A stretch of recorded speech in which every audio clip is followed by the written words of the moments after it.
क्या देखेंगे? प्रत्यय की व्युत्पत्ति देखेंगे। क्या देखेंगे?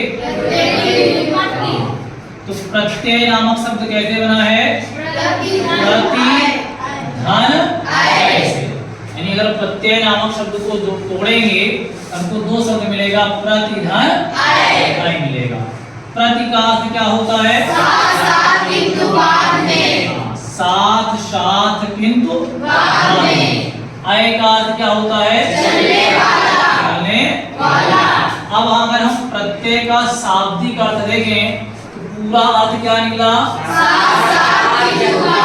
चलने वाला। ये इसका शाब्दिक अर्थ है कि साथ साथ किंतु बाद में चलने वाला। अब इसके बाद हम देखेंगे इसकी परिभाषा। अभी लिखना नहीं है, आपको लिखने का समय दिया जाएगा, ठीक है, लिखवाया जाएगा तो परेशान नहीं होंगे। अगर परिभाषा की बात करें तो हमने शब्द का शाब्दिक अर्थ देख लिया प्रत्यय का, तो अब हम क्या देखेंगे? परिभाषा, है ना। इसमें क्या लिखा जाता? वे शब्द या शब्दांश। क्या लिखा जाएगा? वे शब्द या शब्दांश जो किसी मूल शब्द के, किसके? मूल शब्द के बाद में जुड़कर, कहाँ जुड़ेगा? बाद में। किसमें जुड़ेगा? मूल शब्द में। किसमें जुड़ेगा? मूल शब्द में। अगर प्रत्यय वह शब्द या शब्दांश जो किसी मूल शब्द के बाद में जुड़कर उसके अर्थ में, किसमें? उसके अर्थ में। उसके अर्थ में अपनी प्रकृति के अनुसार, अपनी प्रकृति के अनुसार परिवर्तन कर देते हैं। परिवर्तन कर देते हैं। क्या करेगा? कैसे करेगा? अपनी प्रकृति के अनुसार। क्योंकि प्रत्यय की अपनी एक प्रकृति होती है, जिसके साथ जुड़ेगा उसमें उसके अर्थ में अपनी प्रकृति अनुसार क्या करेगा? परिवर्तन घटेगा। क्या करेगा? प्रत्यय कहलाते। अब हम पूरी परिभाषा को एक बार फिर से देख लेते हैं, ठीक है ना। क्या देखेंगे? वह शब्द या शब्दांश जो किसी मूल शब्द के बाद में जुड़कर उसके अर्थ में अपनी प्रकृति के अनुसार परिवर्तन कर देते हैं। क्या कहलाते हैं? क्या कहलाते हैं? कहलाते हैं, है ना। अब जैसे हम देख लें, एक एग्जांपल देख लेते हैं, एक उदाहरण, ठीक है। जैसे एक शब्द है मन। एक शब्द क्या है? मन। मन है क्या? संज्ञा है। क्या है? संज्ञा है, एक व्यक्ति का नाम है और इसमें हमने आ उपसर्ग लगा दिया, सॉरी आ प्रत्यय लगा दिया। क्या लगा दिया? आ प्रत्यय। अब ये जो आ प्रत्यय है बेटा ना, ये अपत्यवाचक है। कैसा है? अपत्यवाचक उसे कहते जो संतान का बोध कराए। किसका बोध कराए? संतान का।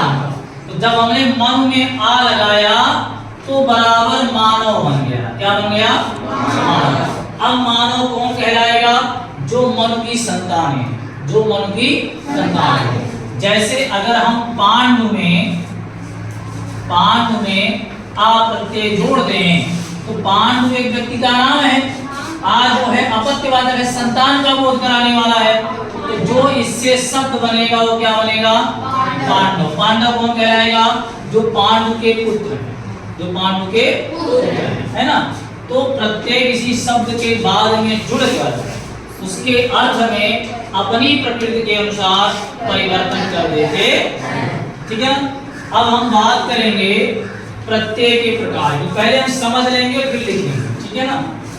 अगर प्रत्यय के प्रकार की बात की जाए तो क्या होता है? ये प्रत्यय कितने प्रकार के होते हैं? प्रत्यय के प्रकार। प्रत्यय के प्रकार हम देखेंगे तो प्रत्यय जो होता है ना, प्रत्यय दो प्रकार के होते हैं। कितने प्रकार के होते हैं? दो प्रकार के होते हैं। एक हमारा होता है कृत प्रत्यय। क्या होता है? कृत प्रत्यय। एक हमारा होता है तद्धित प्रत्यय। क्या होता है? हाँ, ऐसे मौखिक हम जान लेंगे कि कृत प्रत्यय किसे कहते हैं और तद्धित प्रत्यय किसे कहते हैं। ठीक है, तो सीधे हम समझेंगे, एक तरह से समझें कि क्रिया प्लस प्रत्यय, क्रिया प्लस प्रत्यय यानी कोई भी प्रत्यय जो क्रिया के साथ जुड़ेगा वो कृत प्रत्यय कहलाएगा। क्या कहलाएगा? जो क्रिया के साथ जुड़ेगा, और इससे जो शब्द बनेगा वो कृदंत कहलाएगा। क्या कहलाएगा? कृदंत, है ना। अब यहाँ देखेंगे, यहाँ किससे जुड़ेगा?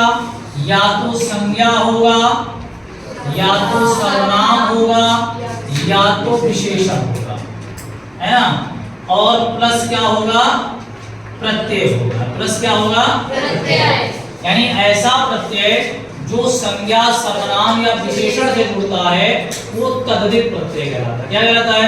तद्धित प्रत्यय। और उससे बनने वाले शब्द को हम तद्धितांत कहते हैं। क्या कहते हैं? तद्धितांत तद्धितांत कहते हैं, है ना। चलो ठीक है।